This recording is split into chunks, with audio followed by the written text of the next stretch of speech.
It's time for Pot of the Dead.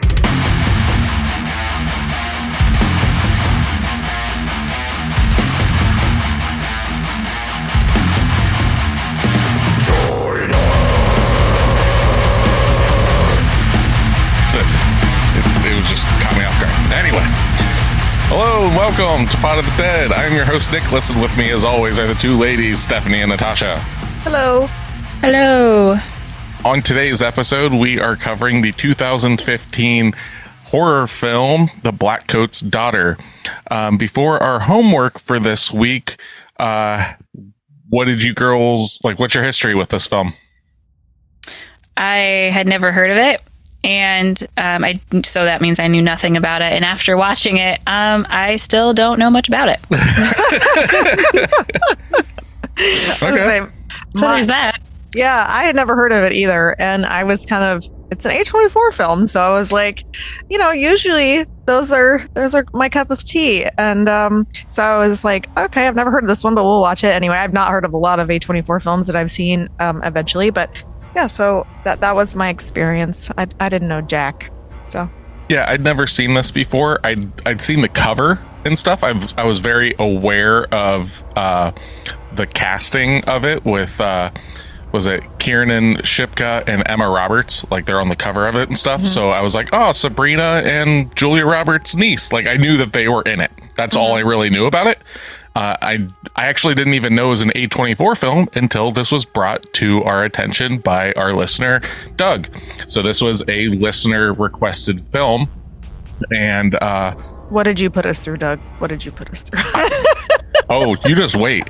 I love this movie. Okay. I love this movie from all sorts of different angles. Wow. I was actually laying in bed. Steph had to take one of our daughters to work, and I got my shower and everything. I was just laying in bed listening to the soundtrack, the score to this film. Yeah. So, but yeah. So, Tasha, before we start getting into all of this and everything, would you like to tell us what The Blackcoat's Daughter is about? Yeah. During the dead of winter, a troubled young woman, played by Emma Roberts, embarks on a mysterious journey to an isolated prep school where two stranded students, Kiernan Shipka and Lucy Boyton, face a sinister threat from an unseen evil force. Yeah. And the biggest thing about this film is this has got to be people that shit talk about A24 films. This is the most A24 film I can think of, in the sense of nothing really happens and people just stand around and it's slow and all this stuff. And it's yeah, but there's a lot of subtext and there's a lot of cinematography and shit that I fucking really liked. So this is what I think of when people shit talk A24, and I'm over here yes, but some people online are just literally nothing happened in this film. I'm it was amazing. Yeah, that's it. And I saw you had a Facebook post and it just said damn with the movie. And I was yes, I cannot wait. It's based off of the description. And then you being damn, I was jacked and ready to go. And then 45 minutes into it, nothing has happened yet. And then I dozed off. And I woke back up. Not much had happened. So we're back on that track. That track. Yeah. In my defense, I did watch it at night. So yeah, I can see that being kind of if I were to it's been a long day and throw this on, not having seen it before. Right. I can totally see that kind of dozing off or whatever, because it is definitely a quote unquote, it is a vibe. It is. This film is I'm not 100% sure if Doug had been listening to previous episodes and picked up on stuff that I was saying and suggested this film for the podcast because of that, but he has me in his sights in that sense of this film has a lot of Lynchian kind of stuff where how the camera pans at times, how things are framed off center and everything.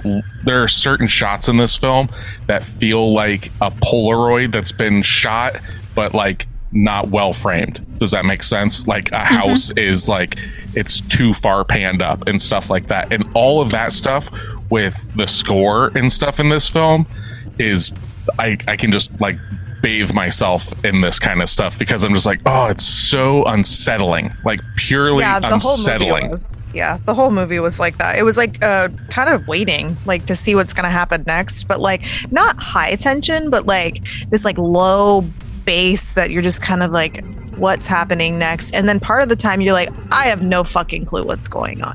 It was a lot of the time.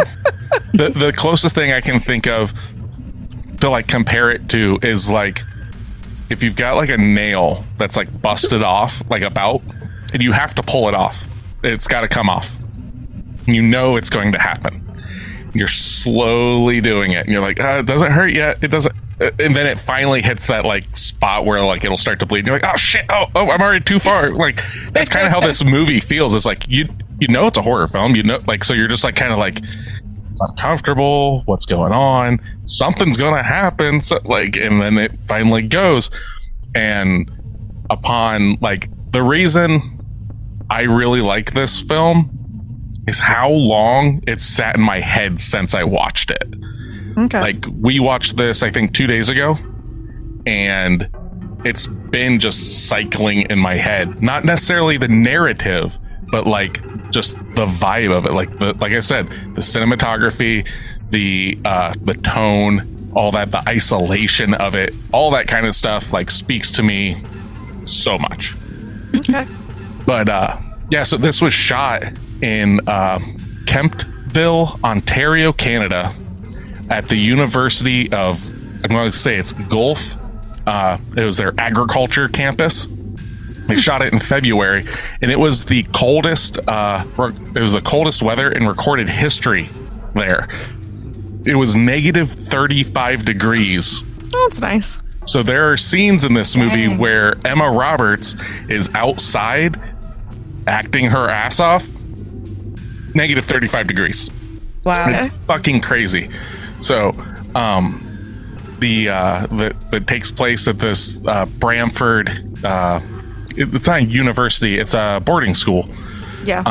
And something that I find interesting is because there's a lot of subtle nods to things.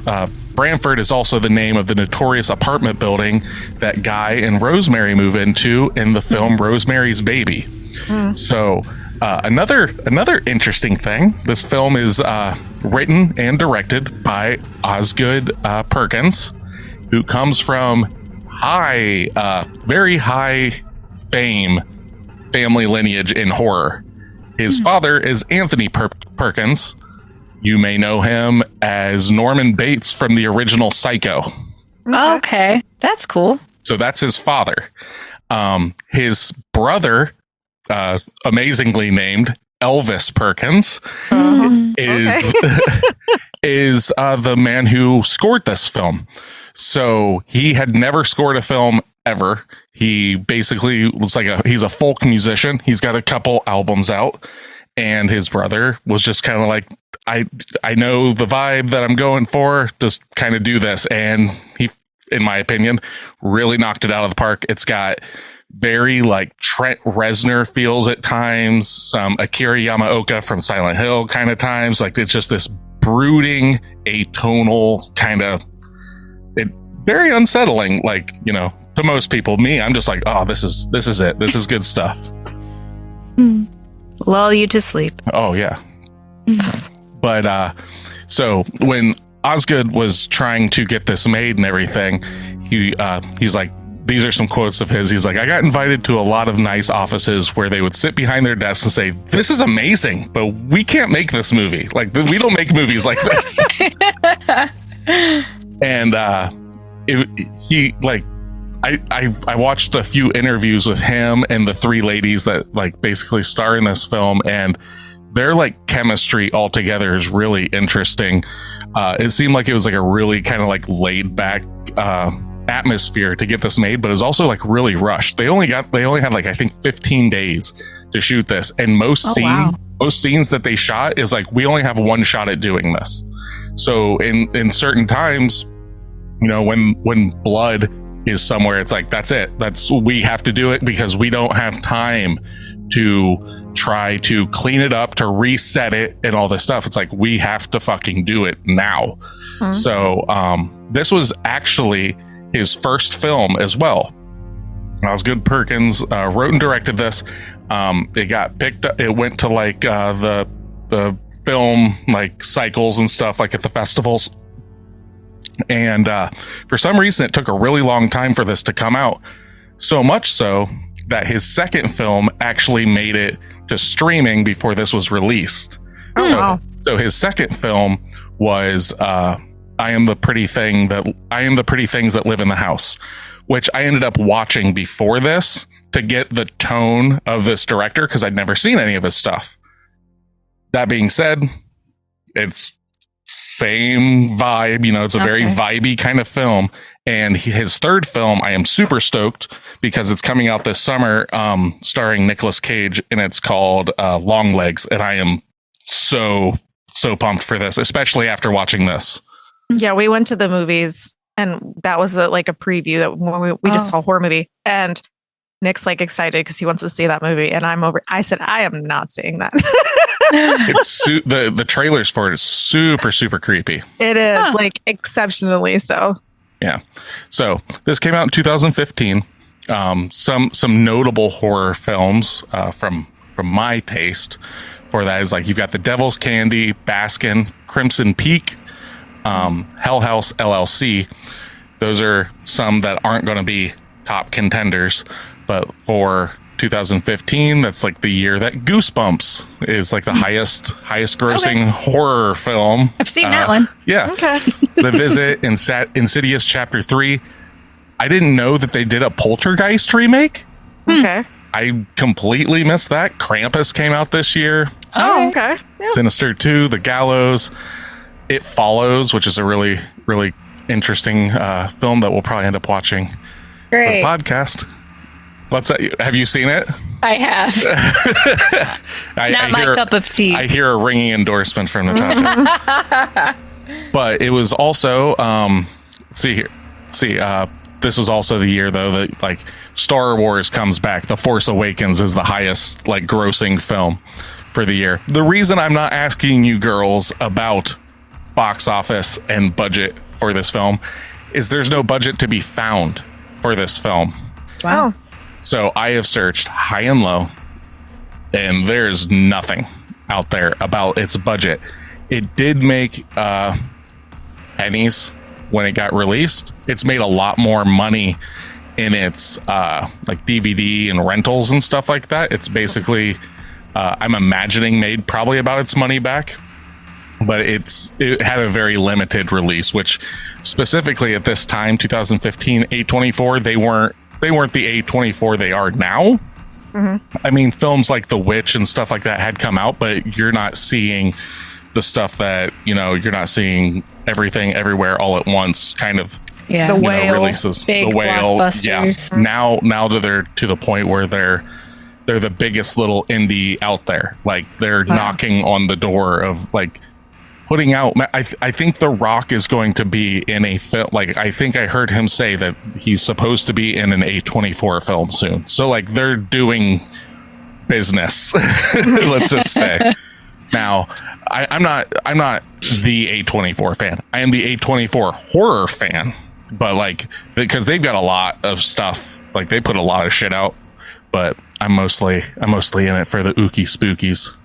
But I mean, The Northman you liked, and that's not really horror. No, but that's also Frankie, or is it Frankie? I can't remember. Edgars is his last name. Frank Edgars, I think is his name. It's the guy that did The Witch. Yeah. So that movie was really good, and it was really super good. I hadn't seen like a A24 film that wasn't horror. Though I think that might be the only one I have seen, because like the Green Knight. The Green Knight. Well, you've seen Everything Everywhere All at Once. Oh, that's true. That movie is just a horror movie in itself because it's so crazy. It's insane. It is a fever dream. It's so crazy. Oh my God. I still haven't seen that one. Tasha, you got to just prepare yourself if you ever do it. It's crazy. Yeah. I think that's why I've been putting it off, knowing how intense just everything is about it. It's mostly a drama. It's mostly a dramedy. It's drama and comedy, but it's like over it's the a top. it's a multiverse kind of film. Yeah, Oh, yeah. that's what I've heard. And everything is so fucking outlandish and crazy, and your brain's exploding because you're just going, "What is going on?" But Jamie Lee Curtis and stuff's in it, and that was good. But like, oh god, it's so crazy. So Osgood was very conscious of not just his casting, but like who he wanted to work with when making this. So he was asked, you were adamant to bring as many women as possible to work in front of and behind the camera. One particular example is your cinematographer, Julie Kirkwood. And Oz responded with, I just felt that what I had written was so feminine that it would have felt so weird to be with other guys on set. I didn't think that a guy and I were going to be able to capture all the feminine, sensitive nature of all that was happening. It might sound like a facade to say that, but it really isn't. The difference between men and women when it comes to sensitivity and tension really couldn't be more different. So to have Julie watching the women in the movie with me just seemed like good business for me. Smart. That's awesome. Yeah. So that's very cool that it was intentional. Yeah. And then Emma Roberts, how we ended up with the cast that we did. So Emma Roberts ends up with this script. She's been working on a American Horror Story and stuff, and the script shows up. She reads it and she's like, that's pretty interesting. She goes to sleep. She wakes up at 3:00 in the morning, like in a cold sweat, like with fucking nightmares about it and everything. She's like, that must have triggered something. So then she gets a hold of him. It's like, yeah, like through managers, I'd totally like to be a part of this. I have someone in mind though for another person in this film, and that was Kiernan Shipka. So she suggested her, and this was before Sabrina and stuff. I guess that Kiernan had been on Mad Men since she was like 6 years old. Okay. And like worked through that. So that show had just ended. I think she was 15 when this movie, when she filmed this film. Okay. So she was like, it was one of those things like, I had seen the cover of this after Sabrina had come out, and I was just like, oh, they're in this. Okay. And then just moved on. But I was wrong. This was interesting. So, It was. You girls want to get into it? Yes. Yes. All right. So, Pot of the Dead is a movie club. With that, we are about to go into spoiler territory. If you have not seen The Blackcoat's Daughter, it is currently streaming on HBO and showing up in my mailbox soon. Max. Oh, it's Max. Whatever. I don't give a shit. It's it's on Max under the A24 area. Max, honey. Max. Sure. It's the Warner Brothers. It's the Warner Brothers app. Sure. But if you haven't seen it, check it out. It's an hour and a half. Like it's a quick. It is pretty quick. Yeah. It's a quick watch. And if you have seen it, stick around. We're going to be talking about it. Really kind of, hopefully getting Tasha some clarity in this, it seems. Yes, please. But did Drew watch this with you, Tasha? Yes. Okay. Did he get any of it? He wasn't a fan either. Okay. Yeah. Okay. But if you haven't, check it out. If you don't care about spoilers, stick around. At the end of the episode, we're going to give out homework next week. Oh yeah, I want to reveal something. It's May, so this is going to be May 24. We're just going to cover some A24 films this year to kind of get them out of the way, in a sense, because don't say that, because they're great. Will you let me fucking finish my sentence? Okay, get them out of the way a little bit, because I was having such a hard time being like, I'll just make it one a month. And they were just like piling up and everything. There's like, this one's getting pushed back here. I was like, I'll just fucking pile them up in May. We'll just get some of them out, and then we'll like take a month off of A24 films, and then we'll be right back into them, So I'm okay with that. Yeah. So it's May 24. And if they put out a lot of good horror films in the future and stuff, maybe May is May 24. Who knows? That sounds good. I like it. Along with Foreign Film February. There we go. Yeah. If you give me some more movies like Train to Busan, I will so be down to watch whatever you want to give me in February. I'm gonna give you a whole month of Pulse. No, that was terrible. Tosh and I will both be sleeping. Yeah. But yes, if you want me to have content to talk about, I have to be able to stay awake. Yeah. So what happened during the movie? I mean, like, there's a dog covered in donuts, and then I don't know. That being said, Sydney was telling me that she had a dream that you were in, Tasha, and I told her to call you about it. Basically, you came over and you had like this hamster that was like super aggressive, and then like it got out, and you're like, no, catch the hamster or it's gonna get the dogs, and she's like freaking out about it. It was this whole thing, and then she like woke up and she's like, whoa, what's going on? I was like, you need to call your aunt and let her know you're dreaming about her. That's ridiculous. Sid's been on a hamster kick lately. She has, yeah. Sounds like I gotta get her one. No. Yeah. No, I think that's what she was asking for. We're like, girl, you can't even keep your room clean. The thing would get lost in there. Yeah. Oh, yeah. But at the end of the episode, we'll give out homework for next week, and we also usually, tell you guys some things that we want to champion that may be horror related, may not be. Mm-hmm. But without any further ado, we are going to try to unravel the mystery that is the Blackcoat's daughter.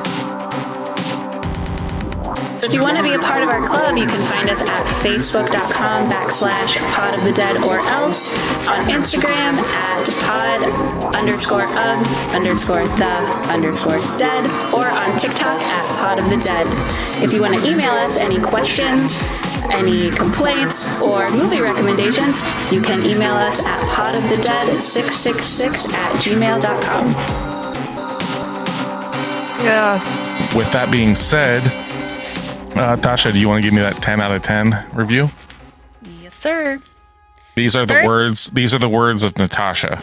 She wrote this herself. I mean, the first few words are accurate. I had no idea what this film was about. Truth. And didn't read any reviews or watch any trailers. It is rare that I see a movie without knowing anything about it. I recommend not looking into what this movie is about before watching it. This is Natasha speaking. I wholeheartedly disagree with that. You need some type of footing to know what you're in for. I don't know. This is a film that, like, I'm excited to watch it again. Like, because now that I know, like, going back and rewatching it to pick up other things, but the mystery of it as you go through, that was so interesting. Steph and I just going like, what the fuck is going? Why is she acting so weird? Wait, hold on. What the fuck? And then once it's kind of revealed there at the end, it's like, oh shit. Okay. Mm-hmm. And then to get to rewatch it and pick up on things would be very interesting. Mm-hmm. And I need a little bit more nuggets kind of tossed in throughout, because the payoff at the very end, like, I was already checked out because it's so... There's so little happening for so long, and you start to go like, oh, I bet this is going to happen. I bet this is going to happen. And the other shoe just doesn't drop. Okay. True. In a timely manner for me as the inattentive viewer. I think it does. And once we get through all this, I'll kind of like be like, this is what happened. And this is the like the umbrella that is this film. And maybe that'll make you like it more. I don't know. I'm not going to try to sell you on the movie, but like, it'll at least give you maybe what pieces you might be missing. Yeah. So I will say, I do want to rewatch this. I want to like it. But just upon first viewing, like, I'm not going to shit on it. It's a lot about me more than the movie, I'm sure. But yeah, I can 100% say, like, okay, so like our scaling, right? I don't expect this to be like you're gonna like this film. I really don't. This is definitely an acquired taste movie, but if it's your taste, you're gonna really fucking like it. Yeah. But every A24 film, for the most part, is like that. It is very specific. It is very not like this artsy in its own way. And sometimes it's slow paced and sometimes it's fast paced, but it's very specific and very focused. This is so cold though. Yeah, like that's true. Clinically cold. Like, that's true. Like the film was actually going to be called February. like, because that's when it was based or supposed to be based or whatever. But then A24 was like, hey, let's like try to, you know, make it a more approachable title. Yeah, make it a little bit more interesting sounding, I guess. February is not a very interesting title. So. Yeah. All right, Tasha, go ahead. Okay. I recommend not looking into what this movie is about before watching. It will be a pleasantly horrific surprise. The cinematography and score give it an incredibly David Lynch mood, similar to Twin Peaks. Yes. And Nick wrote this review, guys. Yeah. I must have. It does, though. From his heart. Yeah. And a very much film noir feel, and oh so unsettling. The camera stills on the characters' faces create an uncomfortable tension and an awkward closeness to what is happening in the film. I felt like I was feeling what the characters were feeling, and it was really scary. I have to mention the score alone is incredibly eerie, which set the mood magnificently for this film. I felt the score was so well matched that what was happening in the film almost the same degree as the score as The Shining. In fact, the build-up from the film reminded me a lot of The Shining. Nick, how do you feel about that? I can see that, especially with the coldness of like the whole. I didn't even make that connection, but yeah, like because this film, the isolation, the cold, the 100%, and it makes sense that like you girls. I don't know about you, Steph, but like how it seems not so on board with this, because this movie reminds me of how a 70s horror film is. And The Shining was shot in the late 70s. It came out in 80. So it still has those hallmarks and stuff, but like it's got that feel to it, but shortened instead of being a 2-hour 70s horror film. If we're going to compare it to The Shining, I think more happens at a more like steady pace in The Shining than it does with this. No, I get that, but I'm like the score. I get the very purposeful, interesting shots. Like The Shining has shots that are just people rip it off all the time. And this movie, like I was saying about like the picture, like the pictures that aren't perfect, like all that stuff. That's what sits with me. It feels like pictures that a stalker would take. Gotcha. Just off kilter. Just sneaking out to get a picture of something. It feels wrong. Like you're seeing it and you're like, that's not right. And it consistently does that. Okay. I like that every viewer can have a completely different experience because the storyline is a bit vague. Yep. Not to the point where you not to the point where you have no idea what's going on. Yeah, rather Tasha. You are. Yeah, see, I did not write this. Rather, you are eagerly grasping every hint thrown in your way, and I missed a bunch of them. I felt like I wanted to figure the plot out before it was ultimately revealed, and I kept trying to, but didn't manage to, which was refreshing, especially because it wasn't a huge plot twist with a crazy 180-degree unexpected turn. It made sense afterwards, and I was completely satisfied. This is a slow burn with a buildup of dread that quite literally gave me anxiety. I think the pacing of this film might turn off some viewers as there aren't many jump scares. It is so incredibly dark and ominous. If I had seen this a couple weeks ago, it would have made it to the top slot for sure. This movie psychologically scared and probably scarred me, and I have a feeling it will stick with me for quite some time. I'm still like, quote, what did I just watch? End quote. And of course, I watched it when I was home alone. Ooh. I think the negative reviews are by people who expect a lame horror movie with jump scares where everything is spelled out to you and you don't need to think much while watching. End review. Yeah, and like some people likes that, so that's fine. I can 100 like there are very few people that I can think of right off the top of my head that I would suggest this film to. Correct. The fact that it came in through email from Doug, and I was just like, well, I haven't seen, but this is one that we haven't seen. The others that were on the list and stuff, it was like scene. You know, one of them, I was like, I'm not going to put them through this on here. Maybe when we start Patreon, maybe I'll terrorize you there. But that feels so good. Yeah, that'll be the whole. That's the reason. I feel exploited. I know. That's the point. You want to pay dollars to see this? All right. So you see Tasha screaming at a As I'm sitting there going, I can't. Oh, yeah, God. I can't believe this is happening. They're eating their faces. But no, it definitely, like, this is not a popcorn film. This is not something for people to just throw on and just be like, yep, this is awesome. It literally is I feel it's like a love note to 70s horror films in a way. And the fact that, like, I thought that kind of stuff, and then later it's like to find out that his dad was in, you know, Psycho, which is in the 60s, and like all this kind of stuff. It's like, oh my God, like, it makes sense that, like, this was just something kind of in his blood in a way. And this is what and it's interesting too that he wrote and directed, and this was his first film. Like, for me, it's like, that's really cool. Yeah. All right. Let's hear that heresy. That 1 out of 10. I am just too damn dumb to understand. Am I just too damn dumb to understand this movie? This is my review. Yeah. Because that's how I felt. Absolutely nothing happened. There was no plot, no character development. Am I supposed to feel something for these girls? I know absolutely nothing about them. And I learned nothing the whole movie. There was approximately 20 lines of dialogue in total.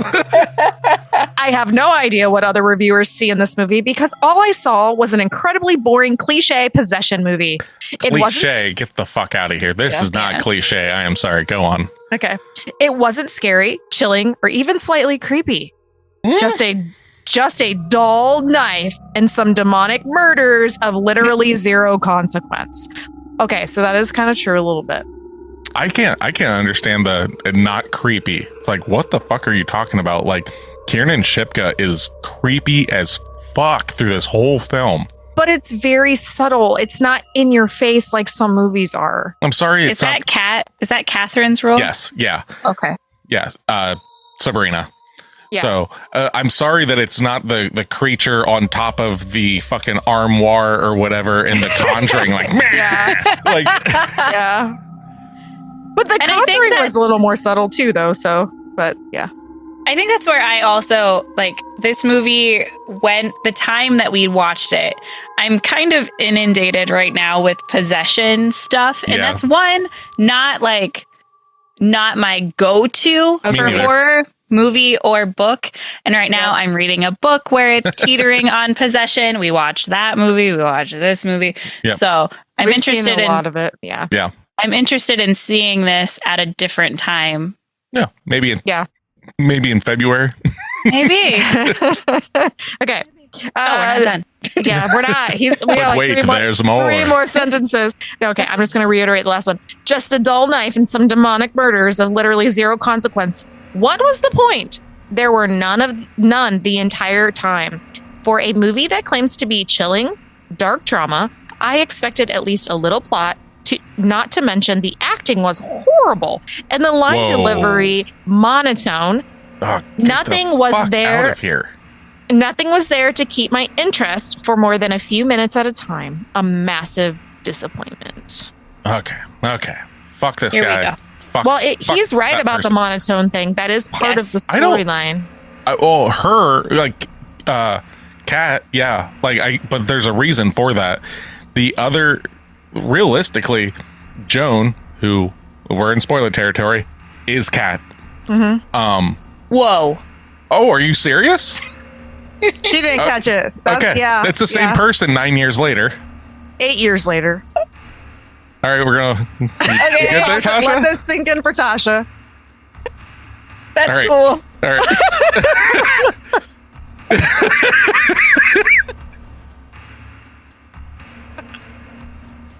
All right, continue. Are you good? You good? Okay. Okay. Yeah. You didn't Okay, so do you remember? Nope. Do you remember the scene that, like, she kills somebody? Like, it's like a flashback thing, and she's holding an ID that says Joan, and it's not her. Oh. But okay. So she's stolen someone's identity as she's older, right? Okay. She escaped out of a sane asylum, or wherever she was placed, because of what she did when she was a teenager. In the movie, we got to see that. And then she was placed in like a mental health facility or whatever. And then she escaped that and then just happened to be at a place, we don't know if it was why, that runs into a parent that was also associated to her. And she went into the bathroom and was looking at her ID, and it says Joan, but it's not her face on it. And while she's also talking to the dad in the hotel room, she's having some flashbacks and stuff. And there's this feet thing in the tub. That feet thing in the tub also happens in the past when she was younger, when it was involving the other girl. So like you can associate those two scenes being associated. So you're like, why is the same person that doesn't necessarily look like her, but kind of looks like her? Why are they both having that same view? It's because it's the same girl.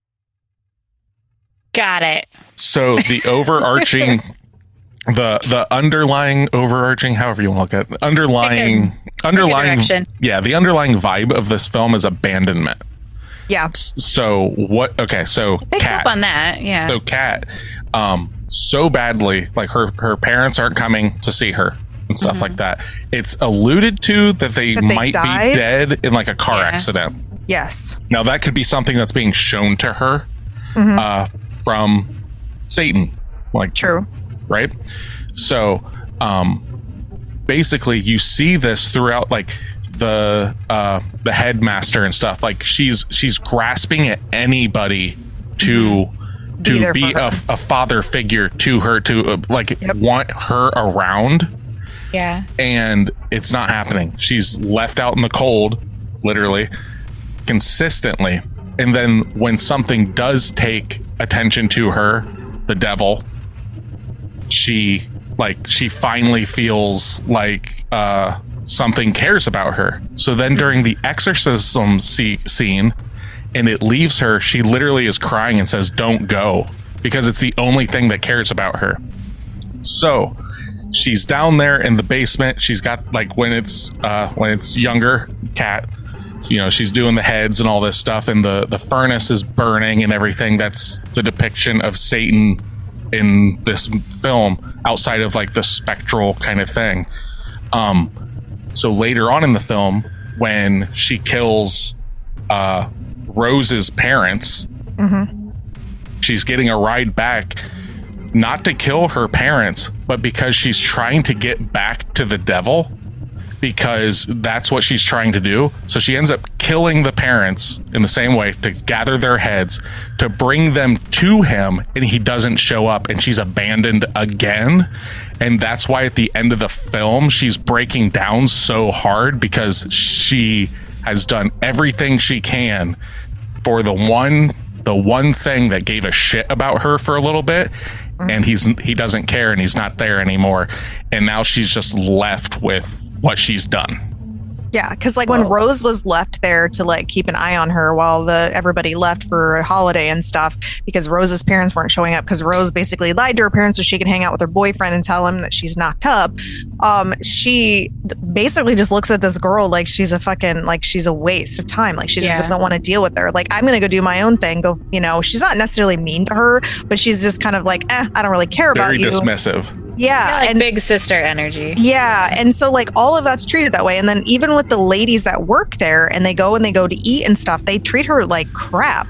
And it's like she's constantly like, this is the only thing that she's gotten that was like warm in her life. The other thing that you notice early on too, besides the bathtub like flashback that is associated, is when she's standing as the older version of her as Joan, she's standing in the bathroom at the hotel where the dad had gotten her a hotel room, and she has a scar on her shoulder. And when you flash back to when she was in the basement with the heads that she had collected to give to, you know, as like a sacrifice or whatever to the devil, or because he made her do it, whatever it was, she got shot. And we saw that from the police officer. We assumed that because you didn't know necessarily then that was the same person, but that's where she ended up getting bullet wound and that she still has a scar on her shoulder for. So that's how I associated the two, because I was like, oh, well, there's that and that, and they were both associated to the same character. So obviously they also have like this weird, like dark roots, but like blonde, washy, ashy hair, and like that, and their pale skin and all that. So that's kind of how I associated that they were probably related. Yeah, we were like watching the film, like we were just like, well, is this different timelines? Is this different? Like we were trying to figure it out as it's going along, and it wasn't until like basically the diner scene. Yeah, the diner scene that you're like, oh, okay, all right. Like once you figure out that Rose is their daughter and that she died and stuff, you're like, oh fuck. So that, like when you're saying like the second the shoe never dropped or whatever, that was the shoe dropping for me, and I was like, oh no, we're gonna see. Oh, like instantly I was like, oh no, like. Is Kat going to kill her? But even then, for me, I wasn't 100% knowing that Kat and Joan were the same person until they're like driving back, and she's like, "I'm going to be sick," because she just wants to get out of it. She wants the car to stop because she's getting close to the school and she wants to go back. And I was like, "Oh fuck, it is her!" And then she slices their throats and stuff like that. I'm like, Jesus Christ, like it's the same fucking person. Like, got it. So that was lost on you? Okay. It's fine. Yeah. A lot of it was. Yeah. But well, now you know that, so you know exactly. Like, watching it the second time will be a completely different experience. Correct. Yeah. And that's what I'm excited for, is to watch it again. Because and that's like that. The Witch. I equate this to The Witch a lot, because that movie seemed like a lot of nothing. But when we talked about it and delved into it, I grew to like it a lot more because of all of those undertones. And like my name for the podcast fits me to a T.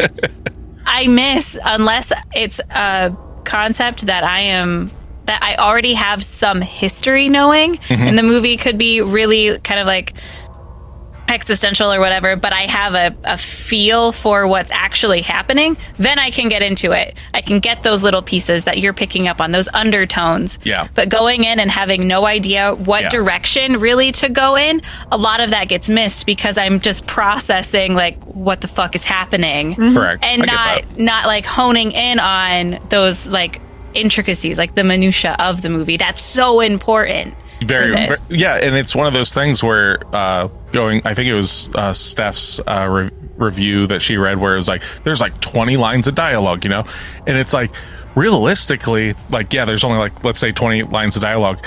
Not much is actually told to you through dialogue. So much is told to you through body language, and like there are scenes in this movie.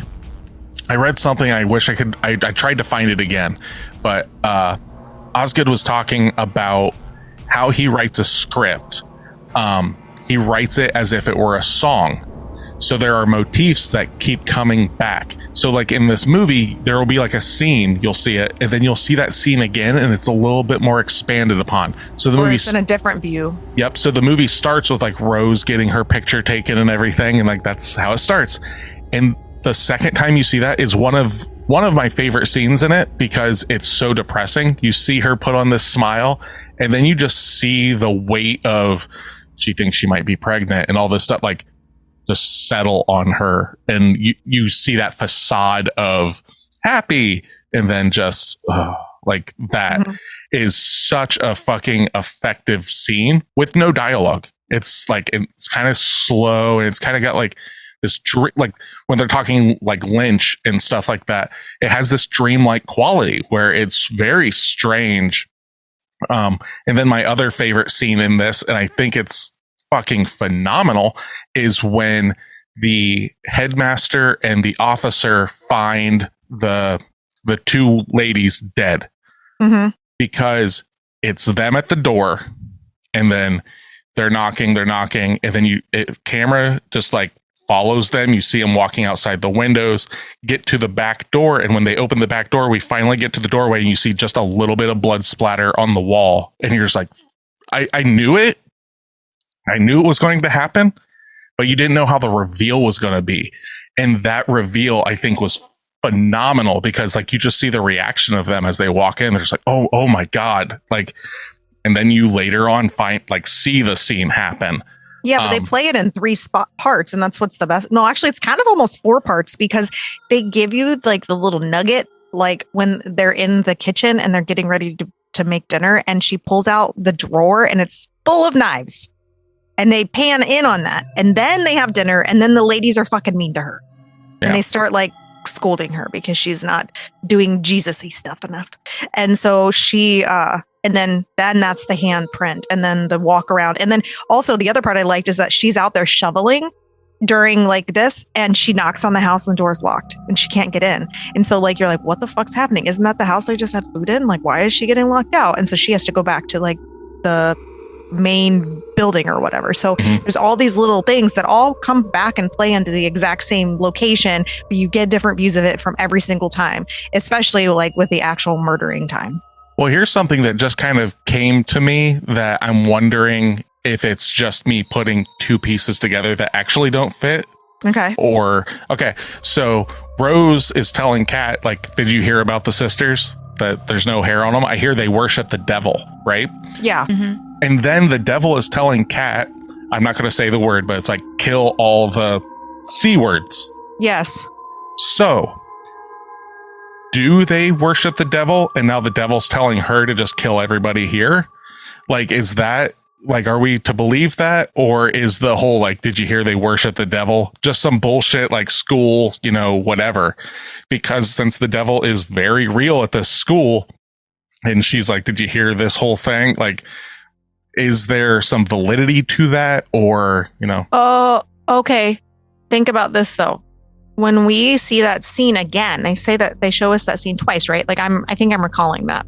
The second time that we see that scene where she's telling them that they don't have hair on their body, the black, like, ominous thing is behind the character that's telling us this. So maybe he's telling it through that body, like telling that story. There was a lot of that in this film that I was like, is this actually happening? So there was so much of Joan when she was like with the father and stuff like that. I was like, is this actually what's happening?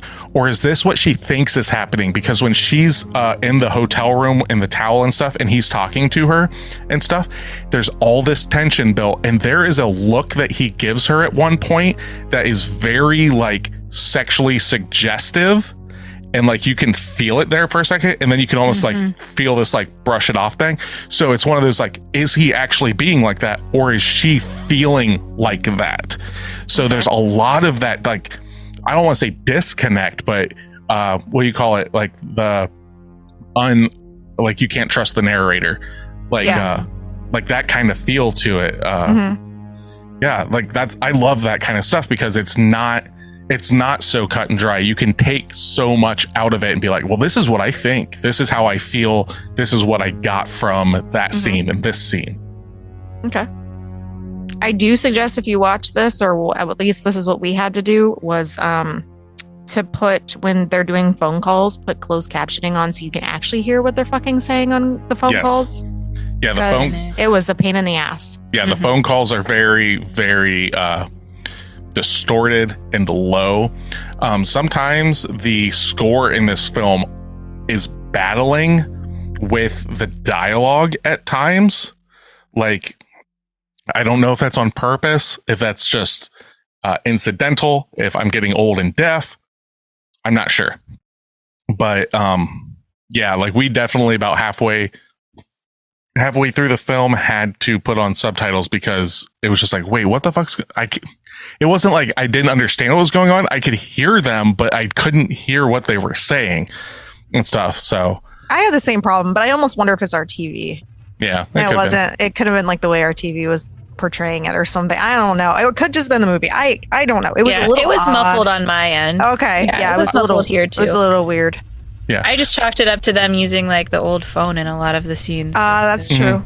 Yeah. Like it was intentional. Yeah. But I never thought to do subtitles. I just thought it was like you weren't necessarily supposed to hear it, or like what was being said was kind of just like... No, it was... I didn't know there was any... There's words and how the words are done too. Cause like, so one time, it's like the film starts with her talking on the phone. She's like, "Daddy," you know, and it's just like, "Sorry, we won't be able to make it," or whatever. But it's not like just a normal voice.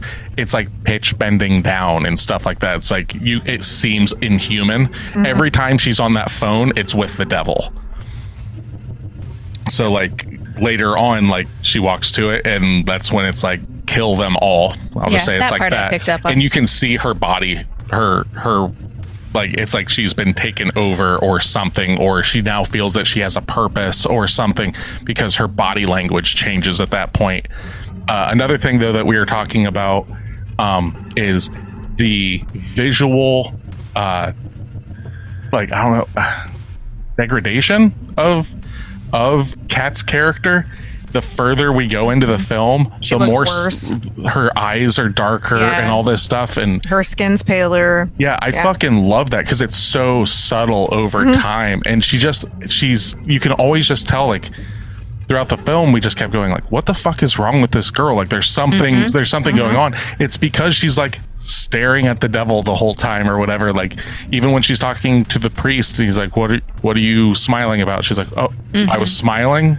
Oh, I just wish you could stay for my recital. Like, all that kind of stuff. It's like, oh, that's so good. Yeah, it is interesting. But yeah, unless do you have anything else that you'd like to ask Tasha? No, I think you've done a really good summary of this. Thank you. Okay. Yeah, absolutely. I hope I now know what's happening. Good. That's good. When you watch it again, come back to the podcast, and when we get into spoiler territory of another, like, whatever, you know, you can just be like, oh, so I watched it and maybe you bumped it up like 30 points. Who knows? But 30 whole points. Yeah, 30 whole points. We'll just carry them over into other films. Right. We'll put Reanimator on the list again and just carry all those points over to that. Yeah. No. But Nick wishes. I know. We'll let's get into our reviews then. Okay. So, why don't you go first? Me? Yeah, since you love it. Okay. So I've been talking a lot and talking up this film and stuff. Yes. Thank you, Doug. I really like this film a lot. From the cinematography, the soundtrack, all that stuff. The time, oh god, it's an hour and a half. All the best horror films are an hour and a half. In and out, fuck yeah. I cannot wait to see more of his films. I will say that his second film, I Am the Pretty Things That Live in the House, I don't think is as good as this one. But it is an interesting ghost story. So this one's possession. That one's a ghost story. And then Long Legs is like an FBI investigating a serial killer kind of story. Ooh. Is what it's said to be. Now, whether that's they also said this was something else too. So like the blurb for this, or synopsis, however they want to word it, did not convey what this movie is. Right. Yeah. I agree. I mean, it loosely did. Yeah, but not in the sense of like what you actually understood what you're getting into. You can't say like a girl comes back 8 years later and tries to get her Satan daddy back. Yeah, that's fair. How Satan got his groove back. Yeah. But fucking this banger, super good. You can find like the soundtrack for this is not on Spotify and stuff. You have to buy it through Bandcamp and stuff. If anybody, if they put out a vinyl release of this, I'm buying it. Like, I fucking love it. It's super good. But all that being said, Oz Perkins has a new fan. I am giving The Blackcoat's Daughter a 7.25 out of 10. He's going quarters again today. I feel that when I watch it again, I can see that score going up. Okay. So upon initial viewing, now I'm going to get to watch it and just appreciate it.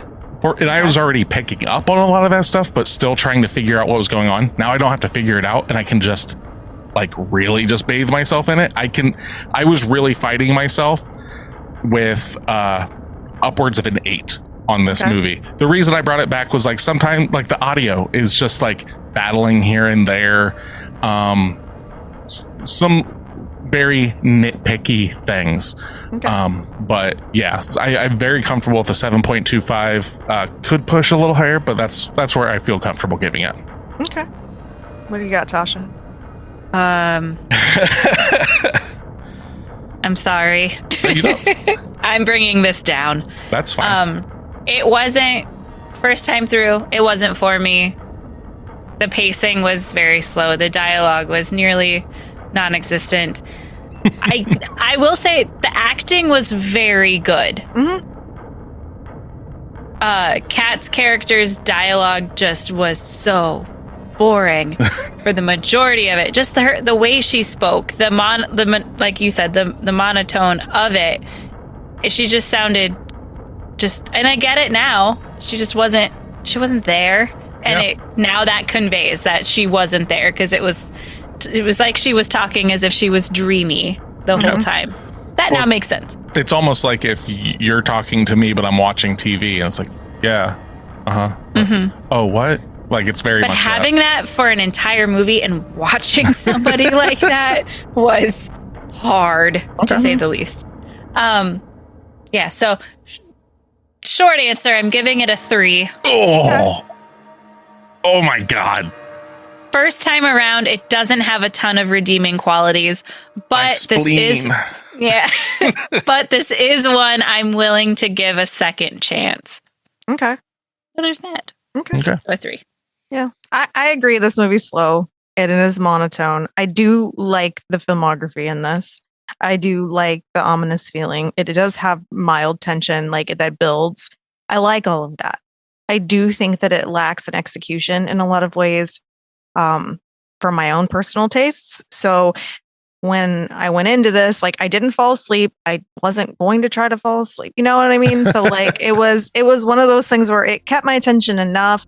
I like the artistry of it. Yeah, I agree with Nick on the audio. It could use some work. If you look at, like, obviously, other than just the possession aspect of it and like the little bits and pieces, it was kind of barely a plot. So I want something that has a little more meat on the bones. Not like a fantasy film. It doesn't have to be that descriptive and that intense, but it has to be something more than just this little plot. So I was struggling with what I was going to rate this. I'm going to give it a 5 because I would watch it again, but I didn't love it, and I would give it a chance again, but I didn't hate it. So a 5 is middle of the road. Yeah, literally. Yeah. Yep. So what's that give us, Tasha? That gives us a 551. Just good. Yes! And that's with rounding. Yes. So otherwise it's a 50.8. But we're going to round up and give it a 50. You know what? Well, 51, you know what? You're more than likely going to like this. No, you're not. By the skin of its teeth. Barely. This is definitely mileage may vary. Yeah. Definitely. Yeah. The reason we're at 50, what was it, 50.8? Is because it is so much like, you're either gonna fucking really like this film or you are not. And it's if I weren't here, like, it's tanking on a score because we have one person that's like, this is my fucking shit. You know. Yeah. So okay.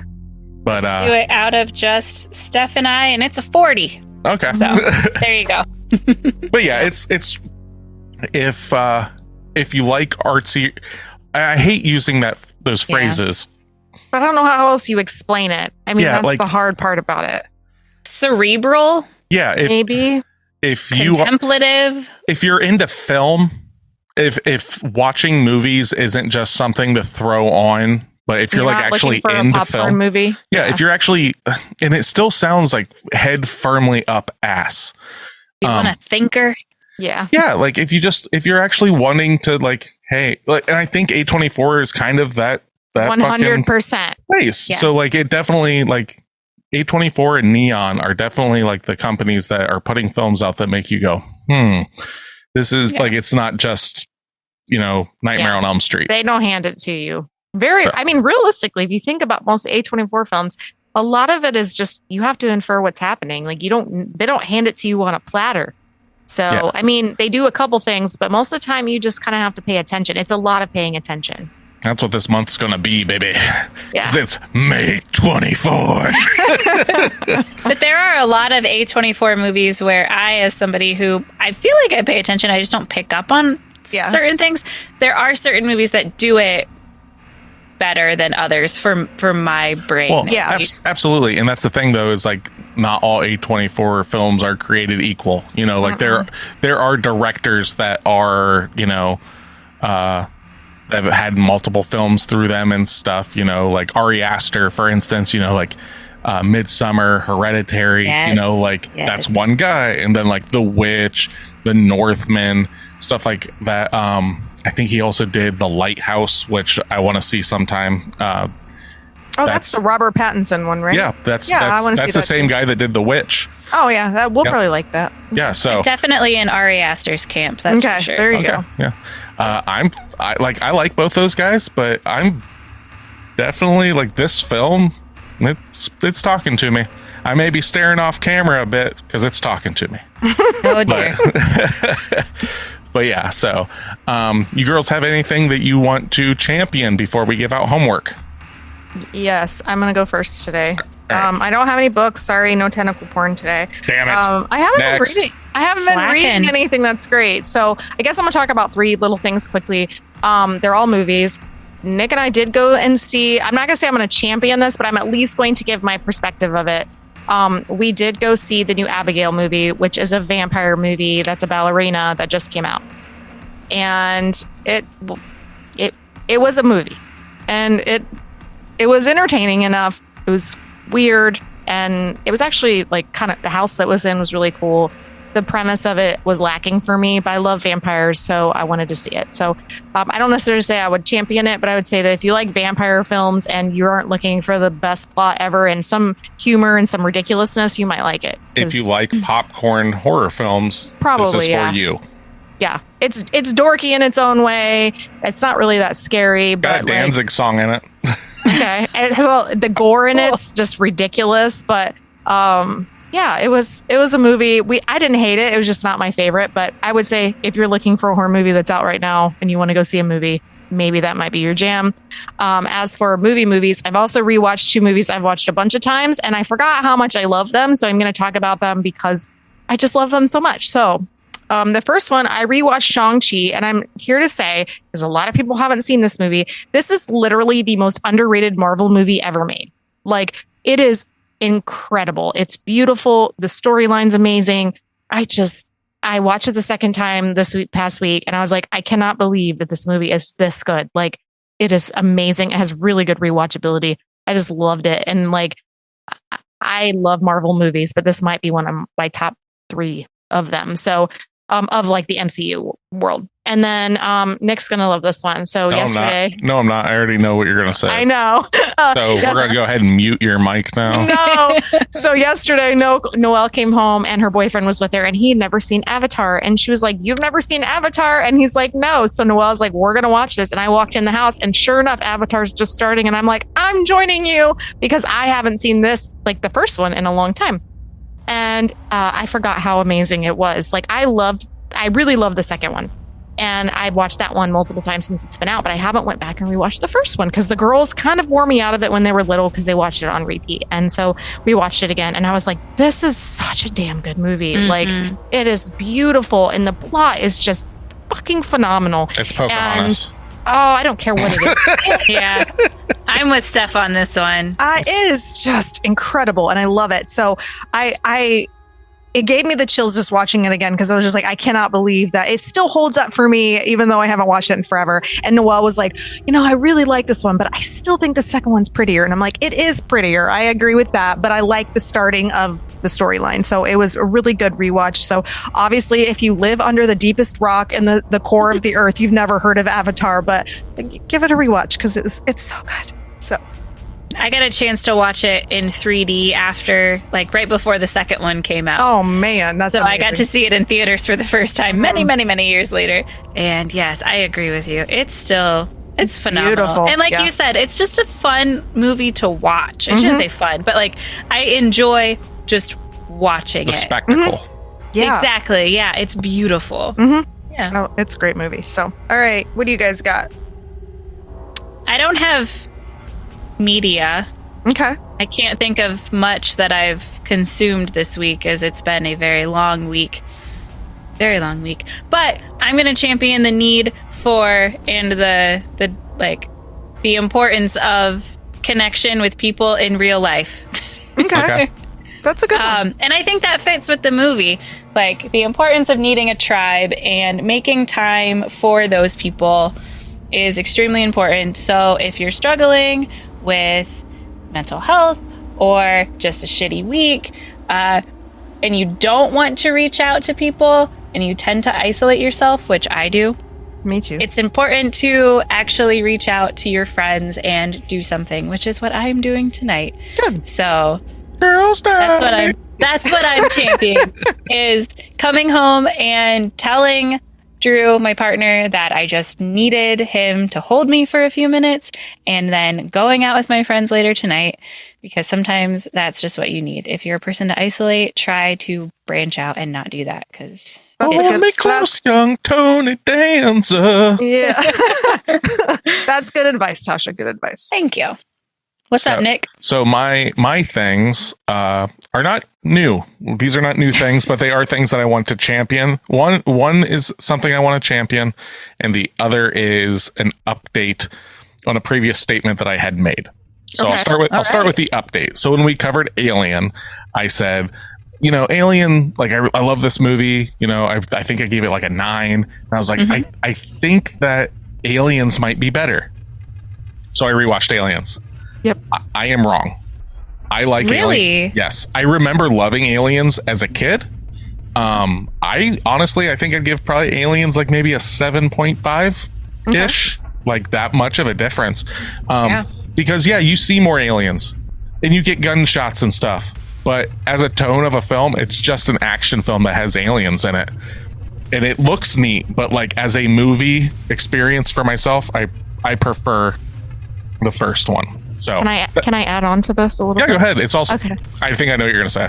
Okay, so we're watching. Nick puts Aliens on. I'm sitting in the living room the other day, and we were talking, and I was like, I don't think this is a movie I'm recalling. And so we're talking about the Aliens movies.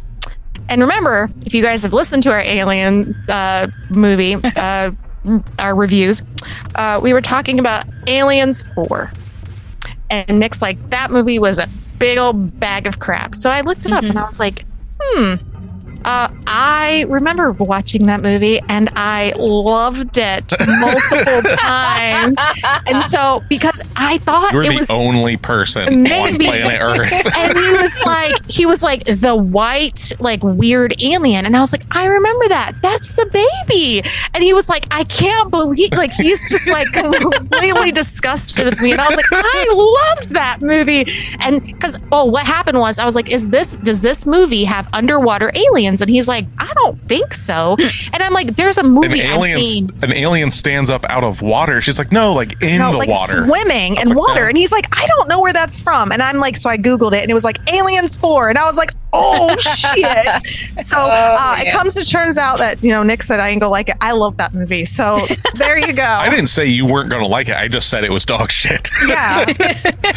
So it wasn't Aliens that I thought it was. It was actually Aliens. The thing though that I am going to champion though, is if you know me in person for a long time, like if you've known me, there's not a lot of you left that knows me from when I was like in school, like elementary and middle school, right? Formative years, and still to this day, big Smashing Pumpkins fan. Okay, so I did a little reevaluation this week on their core discography from like before they fully broke up and then came back and have done stuff since. But like from Gish to Machina or Machina, however you want to pronounce it, I don't care. I called it Machina forever.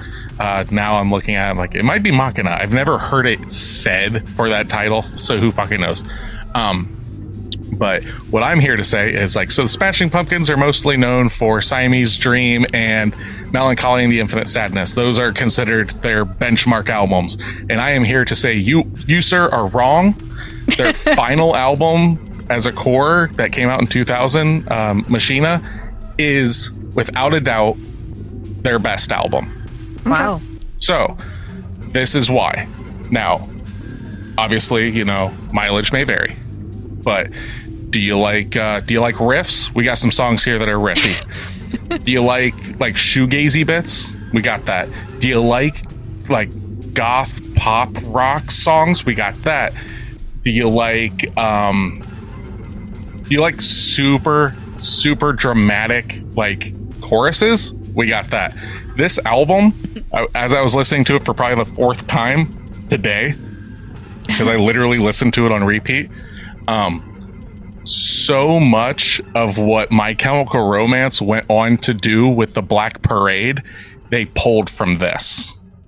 Okay. In just its visuals and its approach to music and stuff like that. So in 2000, you've got a bald Billy Corgan basically being this super emotional gothy guy doing fucking power pop rock kind of gothy stuff. And I remember it coming out. I remember liking it, but I have so much nostalgia for earlier albums. But like I said, I did kind of a reevaluation. I was like, I think this is actually a better album. Just all in all, it's a lot of things. So if you've never really listened to that album, definitely give it a check. Because most people are more familiar with Siamese Dream and Melancholy. The album after Melancholy Adore came out, which was a commercial failure. And that's the biggest thing, is these albums were commercial failures, because when they came out, the alternative rock scene wasn't in vogue anymore. We were getting into the nu metal era and stuff like that. So this came out in 2000. So the boy bands are really popular. Korn is on, Eminem, all this stuff. People didn't want to listen to a band that came out with Nirvana and Pearl Jam and stuff like that. So if you kind of missed out on this album, it is a long album. It's not going to be that every song. I'm not saying it's the best album ever or anything like that, but definitely give it a shot. There's something there for everyone. Granted, if you can't stand Billy Corgan's voice, it's not going to be for you. Sorry. It just won't. You're not a Smashing Pumpkins fan. Exactly. But you like 1979, or maybe you Bullet with Butterfly Wings, something like that. You're going to get that kind of stuff. It's got some meat to its bones. It also has what I consider to be the most beautiful song ever put on an album. It is called Stand Inside Your Love, and it is fucking great. So there you go. That's right. My championing for the week. I have a question for Tasha. Yes. So do you do what Nick does, and are you a full album listener, or are you just a song listener? So both. A lot of times I'll go through and get a feel. Okay. And if I like the band, I will listen to the whole album. With this one, so I don't go straight. I'll start with the album, and then I'll just kind of pick I don't like it, and then I toss that song aside, and then I keep going through. I don't listen straight through the first time. I pick out my favorites, and then I kind of keep going back to try out some other ones. So Nick's talking about shoegazy and things that sound like certain other songs. I'm gonna go through that, but when we get to the gothic pop stuff, I'm probably gonna just pass by that. When I'm saying gothic pop, I'm not talking I don't even know what I'm comparing it to, but all of their songs have been he's even said just writing these kind of goth pop songs and stuff like that. And by that I mean they're super emotional, they're rainy day kind of music and stuff like that. So it's not gothy pop like Him or Black Audio. It kind of has that gothy pop vibe. No, I would say gothy pop in the sense of New Order or The Cure. Oh, yeah, I'm not a fan of that either. Stuff like that, where it's moody. I guess maybe that's the way. Moody. And he always has a very pop sensibility to what he's writing, even when it's their quote unquote heavier songs. The album starts with one of their most heavy songs they've ever written. I think it's called The Everlasting Gaze. That fucking song rips so hard, but that's not how the whole album is. The album has so many just really get to a chorus of any song on that album, and those choruses are fucking massive. So that's where I'm saying is I think it's the best of their their catalog because each one of their albums have like a song or two that I'm just like meh, and this one I'm just like nope, I can listen to this one all the way through. So that's good. That's yeah, cool. I don't ever listen to albums all the way through. So that's what I was wondering if I'm like the weird one here, or Nick is just, he's very much the listen to the album in its entirety to have a full comprehensive understanding of it. And I'm not a musician. I'm a writer. So he's a musician. There's a huge gap in that. Yeah. So I don't appreciate music in the way that he appreciates music. So that's why I was curious, like, because we talk about this sometimes and I'm like, I don't care. I just listen to the shit I like, and I can never explain to you exactly why. I just like it. Yeah, and then he's just very specific, and he likes things that are the whole picture. And I'm just like, I just want a little piece of the picture because that song rocks. So. Yes, and that's how Drew and I are. I hadn't listened to a whole album straight through since streaming became a thing. Mm-hmm. Yeah. Since I hadn't had CDs or something like that to have it all.